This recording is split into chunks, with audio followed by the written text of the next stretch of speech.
नमस्कार, मी पूजा. परिपूर्ण स्वादमध्ये आपलं मनापासून स्वागत. लवकरच होळी येत आहे. होळी म्हटलं की पुरणपोळी हवीच. मस्त मऊसूत टम्म फुगलेली पुरणपोळी कशी करायची हे आज आपण पाहणार आहोत. पहा, आपली पुरणपोळी किती छान मऊसूत झाली आहे, अजिबात चुरत नाही आहे. कणकेच्या तिप्पट पुरण भरलं तरीही पुरणपोळी लाटताना अजिबात फाटत नाही. यासाठी पीठ कसं भिजवायचं हे आज मी तुम्हाला इथं सांगणार आहे. आपल्या चॅनलवर आंबा पुरणपोळी, तेल पुरणपोळी, पुरणपोळीची संपूर्ण थाळी या रेसिपीज उपलब्ध आहेत. त्या लिंक मी डिस्क्रिप्शन बॉक्समध्ये देत आहे. त्या सर्व रेसिपीज तुम्ही पाहू शकता. चला तर मग आजच्या साध्या सोप्या रेसिपीला सुरुवात करूया. सुरुवातीला आपण डाळ शिजवून घेऊया. त्यासाठी इथे मी कुकरच्या डब्यामध्ये 2 कप चणा डाळ घेतलेली आहे. 2 कप चणा डाळ म्हणजे बरोबर अर्धा किलो चणा डाळ आहे. चणा डाळ मी आधी स्वच्छ निवडून घेतली, त्यानंतर पाकडून घेतली आणि 3 वेळा पाण्याने स्वच्छ धुवून घेतलेले आहे. आणि डाळीच्या वर 1-1.5 इंच राहील इतकं पाणी मी यामध्ये घातलेलं आहे. तळाशी मी 1 ग्लास पाणी घातले, त्यावर रिंग ठेवलं आणि त्या रिंगवर कुकरचा डबा ठेवलेला आहे. आता आपण यामध्ये पाव टीस्पून हळद घालूया आणि 1 टीस्पून तेल घालायचं आहे, म्हणजे आपली डाळ छान मऊसूत शिजली जाईल. एक वेळ सगळी साहित्य चमच्याने व्यवस्थित मिक्स करून घेऊया अशा पद्धतीने. आणि आता आपण डब्यावर झाकण ठेवूया, म्हणजे डाळीतलं पाणी बाहेर जाणार नाही, आपल्याला कटाची आमटी करता येईल. आता आपण कुकरला झाकण लावूया आणि मीडियम फ्लेमवर 6 ते 7 शिट्ट्या करून घेऊया. इथे मी डाळ आधी भिजवून घेतलेली नाही आहे, म्हणून 6 ते 7 शिट्ट्या करून घेणार आहे. जर तुम्ही डाळ भिजवून घेतलात तर 4-5 शिट्ट्यांमध्ये डाळ अगदी व्यवस्थित शिजली जाईल. कुकरच्या शिट्ट्या झाल्यानंतर कुकरची वाफ पूर्णपणे जाऊ द्यायची आणि मगच डाळीचा डब्बा बाहेर काढायचा आहे. डाळ शिजते तोपर्यंत आपण पीठ मळून घेऊया. त्यासाठी इथे मी भांड्यामध्ये 4 कप मैदा घेतलेला आहे. 250 ml च्या कपने मैदा मोजाल तर बरोबर 4 कप होतो. हलक्या हाताने कप भरून घेतलेला आहे. मैदा मी आधी चाळून घेतलेला आहे. 4 कप मैदा म्हणजे बरोबर अर्धा किलो मैदा आहे. आता आपण यामध्ये चवीनुसार मीठ घालायचं आणि पाव टीस्पून हळद घालायची आहे रंगासाठी. दोन्ही साहित्य मिक्स करून घेऊया. आणि आता आपण यामध्ये थोडं थोडं पाणी घालून पीठ छान मळून घेऊया. पीठ आपल्याला खूप घट्ट मळायचं नाही आहे किंवा अगदी पातळ देखील मळायचं नाही आहे. थोडं थोडं पाणी घालायचं, म्हणजे पाण्याचा अंदाज अगदी बरोबर येतो. नेहमी जसं आपण चपातीसाठी पीठ मळतो त्याहीपेक्षा थोडंसं सैलसर पीठ आपण मळून घेणार आहोत. इथं मी मैदा घेतला आहे. तुम्ही गव्हाचं पीठ घेतलं तरीही चालेल किंवा अर्धा मैदा अर्धं गव्हाचं पीठ घेतलं तरीही चालेल. जर तुम्ही गव्हाच्या पिठाच्या पुरणपोळ्या करणार असाल तर गव्हाचं पीठ ताजं दळलेलं हवं. जसं पीठ जुनं होत जातं तसं त्याचा चिकटपणा कमी होत जातो. बघा, मी थोडं थोडं पाणी घालून पीठ छान मऊसूत मळून घेतलेलं आहे. पाहून लक्षात येईल की पीठ आपलं किती मऊसूत आहे. आता आपण यामध्ये 1 टेबलस्पून तेल घालणार आहोत. आधी थोडं तेल घालूया, ते या पिठामध्ये मिक्स करून घेऊया आणि शिल्लक राहिलेलं नंतर घालायचं आहे. असं आपण थोडं थोडं तेल घालून पीठ अगदी छान मऊसूत मळून घ्यायचं आहे. जितकं तुम्ही पीठ छान मळाल तितके आपल्या पुरणपोळ्या मस्त मऊ लुसलुशीत होतील. आधी घातलेलं सगळं तेल पिठामध्ये मुरलेलं आहे. आता आपण अजून थोडं यामध्ये तेल घालूया आणि पुन्हा आधीसारखंच पीठ छान मळून घेऊया. असं आपण पीठ 2 ते 3 मिनिटं तरी अगदी छान मळून घ्यायचं आहे. बघा, पीठ मळून मळून मी अगदी छान लवचिक करून घेतलेलं आहे. बघा, मस्त लवचिक झालेलं आहे. आपल्याला हे पीठ अजून भिजत ठेवायचं आहे. हे पीठ अजून मऊसूत होईल. आता आपण हे पीठ हाताने छान एकसारखं करून घेऊया. पिठाचा गोळा असा छान व्यवस्थित एकसारखा करून घ्यायचा आहे आणि वरून तेलाचा हात लावायचा आहे, किंवा तुम्ही एक कॉटनचा स्वच्छ ओला कपडा यावर घातला तरीही चालेल, म्हणजे पीठ वरून कोरडं होणार नाही. आणि आता आपण यावर झाकण ठेवून हे पीठ कमीत कमी अर्धा ते पाऊण तास तरी भिजवत ठेवणार आहोत. त्यापुढे तुम्ही 1-2 तास पीठ ठेवलं तरीही चालेल. कुकरच्या शिट्ट्या झाल्यानंतर डाळ मी इथं चाळणीवर काढून घेतलेले आहे, म्हणजे त्यातलं कटाचं पाणी खाली भांड्यामध्ये जमा होईल. खाली मी एक मोठं भांडं ठेवलेलं आहे. त्या कटाची आपण नंतर आमटी करू शकतो. बघा, आपली डाळ अगदी छान व्यवस्थित शिजली गेलेली आहे. मस्त मऊसूत झालेली आहे. 7 शिट्ट्यांमध्ये मी डाळ शिजवून घेतलेली आहे. बघा, आता आपण पुढची तयारी करूया. इथं मी गॅसवर कढईमध्ये आपण शिजवून घेतलेली डाळ काढून घेतलेली आहे. गॅसची फ्लेम मी लो टू मीडियम केलेली आहे. डाळ आपण एकसारखी करून घेऊया आणि आता आपण यामध्ये गूळ घालूया. इथं मी 2 कप बारीक चिरलेला गूळ घेतलेला आहे. तो सगळा गूळ आपण यामध्ये काढून घेणार आहोत. 2 कप गूळ म्हणजे बरोबर 450 ग्राम होतो. गूळ बारीक चिरून घ्यायचा, म्हणजे तो पटकन विरघळला जातो. आता आपण गॅसची फ्लेम सुरुवातीला मीडियम करूया. गूळ आपण डाळीमध्ये व्यवस्थित मिक्स करून घेऊया. जसं आपण यामध्ये गूळ मिक्स करत जाऊ तसं गूळ विरघळेल आणि हे मिश्रण पुन्हा थोडंसं पातळ होईल. मग आपल्याला यातलं सगळं पाणी आटवून घ्यायचं आहे. बघा, आपण यामध्ये घातलेला गूळ पूर्णपणे विरघळला आहे आणि आता हे मिश्रण थोडंसं सैलसर झालेलं आहे.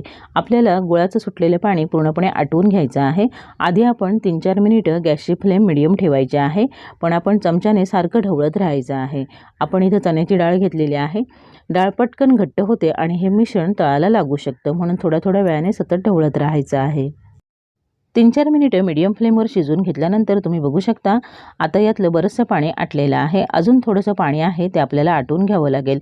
इथून पुढे हे मिश्रण पटकन घट्ट होतं, म्हणून आपण गॅसची फ्लेम कमी करायची आहे आणि ढवळत राहायचं आहे, म्हणजे शिजवून घेतलेली डाळ तळाला लागणार नाही.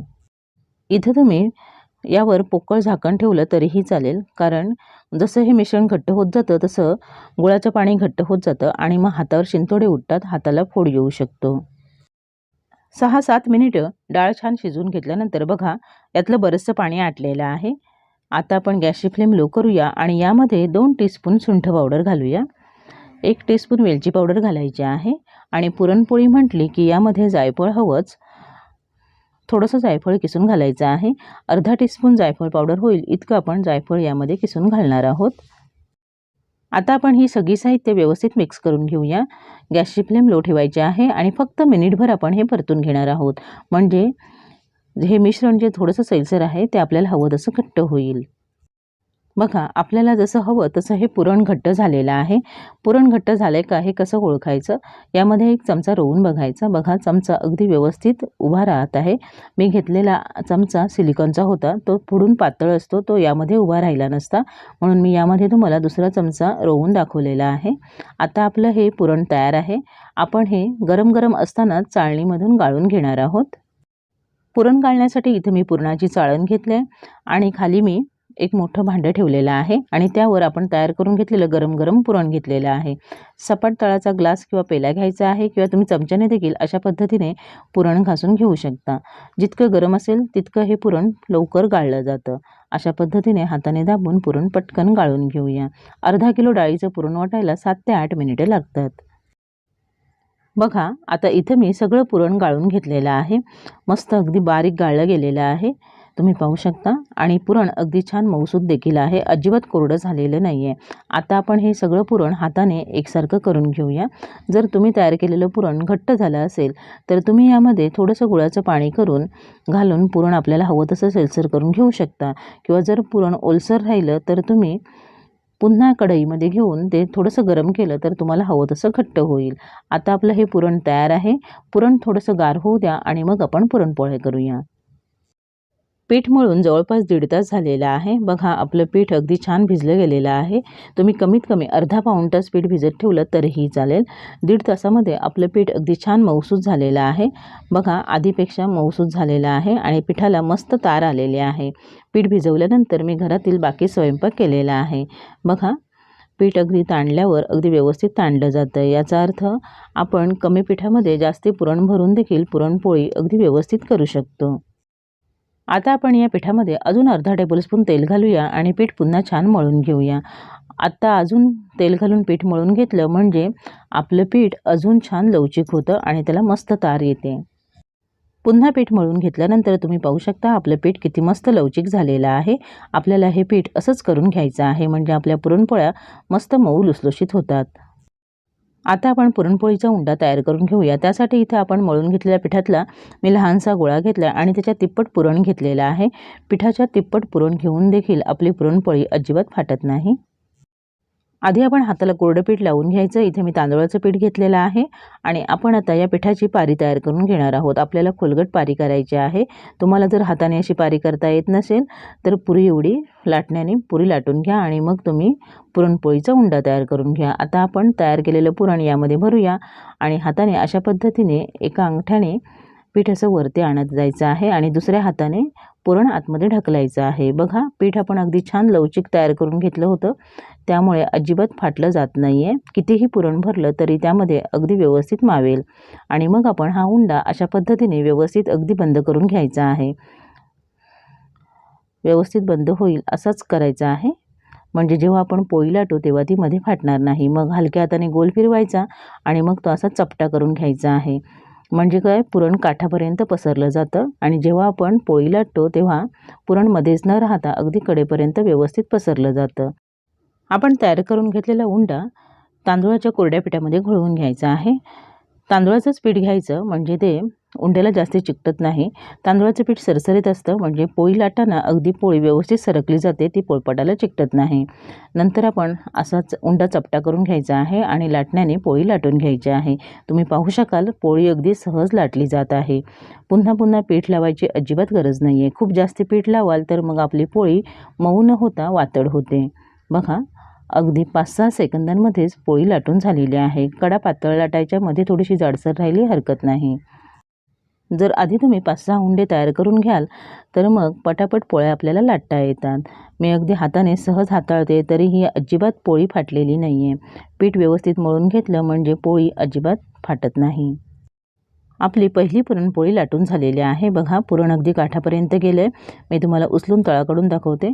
तळाकडून पण अजिबात फाटलेली नाही आहे किंवा पीठ देखील जास्ती झालेलं नाही आहे. जर तुम्ही घेतलेलं पीठ जास्ती झालं असेल तर ते हाताने झटकून टाकायचं आहे. आता आपण पुरणपोळी भाजून घेऊया. पुरणपोळी भाजून घेण्यासाठी इथे मी गॅसवर तवा गरम करत ठेवला आहे. गॅसची फ्लेम मिडियम केलेली आहे. तवा मिडियम फ्लेमवर चांगला गरम करून घ्यायचा आणि मगच त्यावर पुरणपोळी घालायची आहे. पुरणपोळी भाजताना गॅसची फ्लेम अगदी कमी किंवा मोठी ठेवायची नाही आहे. मिडियम फ्लेमवरच पुरणपोळी भाजून घ्यायची आहे. म्हणजे पुरणपोळी न करपता अगदी छान मऊसूत भाजली जाते. पोळीला वरून थोडेसे बबल्स दिसायला लागले की आपण पुरणपोळी पलटून घ्यायची आहे. गॅसची फ्लेम मिडियमच ठेवायची आहे. आणि आता आपण पोळीला वरून साजूक तूप लावणार आहोत. तुम्ही तेल लावलं तरीही चालेल. इथे मी साजूक तूप लावत आहे. तूप मी आधीच पातळ करून घेतलेलं आहे. पोळीला लागेल असं व्यवस्थित साजूक तूप लावून घ्यायचं आहे आणि लगेचच पोळी पलटायची आहे आणि दुसऱ्या बाजूने देखील साजूक तूप लावून घ्यायचं आहे.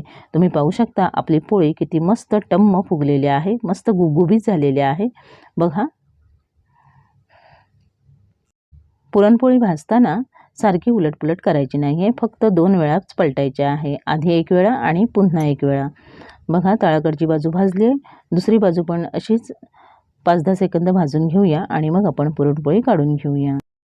पुरणपोळी सारखी उलटपलट केल्याने देखील वातड होते. बघा, मस्त मऊ लुसलुशीत अशी आपली पुरणपोळी तयार. आपण अजून एक पुरणपोळी भाजून बघूया. पोळीला वरून बबल दिसायला लागले की पोळी पलटून घ्यायची आहे. आधी भाजून घेतलेली पुरणपोळी एखाद्या जाळीदार ट्रेवर ठेवायची किंवा चाळणीवर ठेवायची म्हणजे त्यातली जास्तीची वाफ निघून जाते. गरम गरम पुरणपोळ्या एकावर एक ठेवल्या तर त्यांना पाणी सुटू शकतं आणि मग पुरणपोळ्या खूपच जास्ती ओलसर होतील. दुसऱ्या बाजूने पोळी पलटली की वरून आपण साजूक तूप घालायचं आहे. पुन्हा पोळी पलटून घ्यायची. दुसऱ्या बाजूने देखील साजूक तूप लावून घ्यायचं आहे. तुम्ही पाहू शकता आपली दुसरी पोळी ही मस्त गुबगुबीत फुगलेली आहे. बघा किती मस्त फुगलेली आहे. आपल्या सगळ्याच पोळ्या अशा मस्त फुगून येणार आहेत कारण पीठ आपण मस्त लवचिक करून घेतलेलं आहे. बघा, दुसरी बाजू पण व्यवस्थित भाजली गेलेली आहे. अशाच पद्धतीने आपण सगळ्या पोळ्या भाजून घेऊया. तयार पुरणपोळ्या इथे मी सर्विंग प्लेटमध्ये काढून घेतलेल्या आहेत. पाहूनच तुमच्या लक्षात येईल आपल्या पोळ्या किती छान झालेल्या आहेत. मी तुम्हाला एक पोळी दाखवते किती मऊसूत झालेली आहे. बघा, हाताने कशीही चुरली तरी अजिबात चुरत नाही आहे. कितीही ताकदीने चुराल तरीही आपली पोळी अजिबात कुस्करत नाही आहे. याचा अर्थ आपल्या पोळ्या किती छान मऊ लुसलुशीत झालेल्या आहेत. अशाच पद्धतीने येणाऱ्या होळीला या पुरणपोळ्या तुम्ही घरी नक्की करून बघा. तुम्हाला आवडल्या तर तुमच्या प्रतिक्रिया कमेंट बॉक्समध्ये अवश्य कळवा. माझ्या अशाच नवनवीन रेसिपीजसाठी परिपूर्ण स्वादला सबस्क्राईब करा. व्हिडिओ आवडला तर नक्की लाईक करा आणि तुमच्या मित्रमैत्रिणींसोबत शेअर करा. पुन्हा भेटूया अशाच एका नवीन रेसिपीसोबत. पूर्ण व्हिडिओ पाहिल्याबद्दल धन्यवाद.